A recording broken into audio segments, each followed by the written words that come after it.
বিসমিল্লাহির রহমানির রহিম। আজকে চলে আসলাম আলহামদুলিল্লাহ আমাদের একটা সেটের গাভী বিয়েন দিছে, একটা বকনা বাছুর হয়েছে।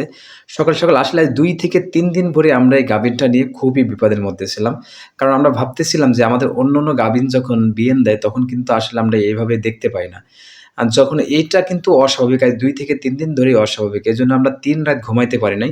লাস্ট যেদিনকে আমাদের আসলে বকনা বাছুরটা হয়েছে সেদিনকে আমরা সবাই ঘুমায়ে গেছিলাম। আমার আব্বু অবশ্য জেগেছিল। আমার আব্বু সারারাত জেগে থাকার বাছুর হওয়ার ১০ মিনিট আগে ঘুমায়ে গেছে। আলহামদুলিল্লাহ বাছুরটা হয়েছে। এখন দেখেন অনেকেই কিন্তু ভুল করেন। অনেকেই বলতে পারেন যে ওখানে কি বেঁধে দিচ্ছেন? না বাছুরটার কোনো সমস্যা হয়েছে। আসলে আদৌ বাছুরটার কোনো সমস্যা হয় নাই। কিন্তু এই যে নাভি যেটা আছে ওটা কিন্তু তার মা যদি চাটে তাহলে ওখানে মাছি মশা পড়ে ওখানে ঘাও হয়ে যায়। আর ঘাও যদি না টের পান তাহলে ডাক্তারের অনেক টাকা দেওয়া লাগে। আর এটাও অবশ্য করবেন, একটা গাভীন যখন বিয়েন দেবে, বাছুর দিবে, ডেলিভারি হবে, তখন আপনারা অবশ্যই তাৎক্ষণিকের মধ্যে ঝাঁপাইয়া দিবেন। আর জ্বরের আর ব্যথার বড়ি খাওয়ায় দিবেন। এটা করলে ২ টাতেই খাওয়াবেন। এটা করলেই আপনার গরুটা স্বাভাবিক থাকবে। আল্লাহ হাফেজ। সবাই ভালো থাকবেন। ধন্যবাদ।